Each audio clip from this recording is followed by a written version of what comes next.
எப்போ நீங்க அவங்க கூட நல்லா பழக ஆரம்பிச்சீங்க? இது அப்படியே ஒரு மாதம் அப்படியே போச்சு மேடம். ஒரு நாள் நான் சாப்பாடு எடுத்துக்கிட்டு போகல. அதான் நீ மதியானம் பிரியாணி வாங்கிட்டு வந்து கொடுத்தாரு. நீங்கள் எதுக்கு சார் ஹோட்டல்லேயே தினமும் வாங்கி சாப்பிட்றீங்க, வீட்டிலேருந்தே கட்டின்னு வந்து சாப்பிட்லாமே நான் கேட்டதுக்கு, இல்லை எனக்கு வயசான அம்மா தான் இருக்காங்க, சமைக்க முடியாது அவங்களால, நான் மட்டும்தான் வீட்டில் இருக்கேன், எங்களுக்குன்னு யாருமே இல்லைன்னாரு. சார் எல்லார் வாழ்க்கையிலையும் எல்லாமே இப்படி தான் சார் இருக்குது. நீங்களே எழுந்து கோயிலில் குக் பண்ணி சாப்பிட்டு வந்திருக்கலாமே சார், ஏன் அதுக்கு சார் பணத்தை வேஸ்ட்டு பண்ணுறீங்க? சரி, இதெல்லாம் தாண்டி மறுபடியும் இது அடுத்த கட்டத்துக்கு எப்போ போச்சு? அது காதல் அப்படின்னு எப்போ போச்சு? என்னை கேட்குறாரு மேடம் அவரு. இது மாதிரி நான் சொல்கிறேன், இது மாதிரி எனக்கு ஹஸ்பண்ட், இப்போ அவர் சொல்ல நீங்கள் எதுக்கு வந்தீங்கன்னு கேட்க சொல்ல நம்ம யதார்த்தமாக சொல்லுவேன் மேடம். இது மாதிரி எங்கள் ஹஸ்பண்ட் இல்லை, 2 குழந்தைங்களோட நான் தனியாக எங்கள் அம்மா கூட தான் இருக்கிறேன். அன்றைக்கி நைட்டு ஃபோன் பண்ணுறாரு. தேவி உங்கள் கதையை கேட்டு எனக்கு ரொம்ப ஃபீலிங் ஆகிடுச்சு தேவி.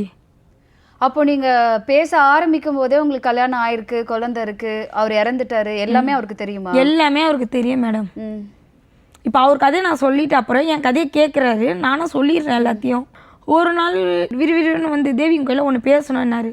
சரி ஏற்கனவே எனக்கு டைம் ஆகுது சார், என்ன சீக்கிரம் சொல்லுங்களேன்ட்டு நான் நினைக்கிறேன். இல்லை நான் வந்து உன்னை எனக்கு ரொம்ப பிடிச்சிருக்கு, நான் வேணா உன்னையும் உன் குழந்தைங்கள நான் பார்த்துக்கிறேன். அவர் சொல்லும் போதே குழந்தைங்களே சேர்த்து பார்த்துக்கிறேன்னு சொல்லி குழந்தைங்களே உன்னையும் சேர்த்து நான் பார்த்துக்கிறேன்னு தான் சொல்கிறாரு தவிர தனியாக எதுவுமே நான் உன்னை மட்டும் பார்த்துக்கிறேன்ல நான் எதுவுமே சொல்லவே இல்லை. நான் அப்பயே நான் சொல்கிறேன் சார், இப்போ தான் நான் ஒரு இழப்புலேருந்து மீண்டு நான் இப்போ தான் மேலே வரேன். அது எவ்வளோ நாள் இருக்கும் உங்கள் ஹஸ்பண்ட் இறந்ததுக்கும் நீங்கள் வேலைக்கு போய் சேர்ந்து இவரை பார்த்ததுக்கும்? 5 வருஷம். 5 வருஷம். நான் அப்பயும் நான் இவர் கையில் சொல்கிறேன், இப்போ தான் ஒரு இழப்புலேருந்து வந்தேன், திருப்பி அதிலே என்னை போய் உழுவு வச்சிடாதீங்க தயவுசெய்து, எனக்கு கொஞ்சம் ஃப்ரீயாக விடுங்க சார், தயவுசெய்து நான் கிளம்புறேன்ட்டு நான் விறுன்னு நான் போகிறேன். மறுபடியும் ஃபோன் அடித்தார், நான் அந்த ஃபோனை எடுக்கவே இல்லை. அதோட நான் மறுநாள் தான் வேலைக்கு வந்தேன். வரப்போ கீழே வந்து என்ன தேவி நான் சொன்னேன். இதை போய் நீங்கள் வீட்டில் சொன்னீங்களா? இந்த மாதிரி ஒருத்தர் கேட்குறாரு, என்னை கல்யாணம் பண்ணிக்க சொல்லி என் குழந்தையோ சேர்த்து பார்த்துக்கிறேன்னு கேட்குறாரு. மேடம் ஃபஸ்ட்டு அதில் எனக்கு விருப்பம் இருந்தால் தானே நான் வீட்டில் போய் பேச முடியும். உங்களுக்கு விருப்பம்ன்றது தாண்டி இப்போ நீங்கள் அப்பா அம்மா கூட இருக்கீங்க, தம்பி கூட இருக்கீங்க, ஜாயின்ட் ஃபேமிலியாக இருக்கும்போது அதுவும் நீங்கள் ஃபேமிலி கூட ரொம்ப அட்டாச்சாக இருக்கிறேன் அப்படின்னு சொல்கிறீங்க. அப்போ நீங்கள் போயிட்டு கண்டிப்பாக சொல்லியிருப்பாங்களே, இந்த மாதிரி ஒருத்தர் வந்துட்டு என்கிட்ட கேட்குறாரு, இந்த மாதிரி ஆஃபீஸில் டெய்லி வந்து என்கிட்ட பேசிகிட்டு இருக்காருன்னு கண்டிப்பாக சொல்ல தோணியிருக்கும்ல மேடம்? வீட்டில் சொல்லனா ஒரு பக்கம் பயமும் இருக்குல்ல மேடம்.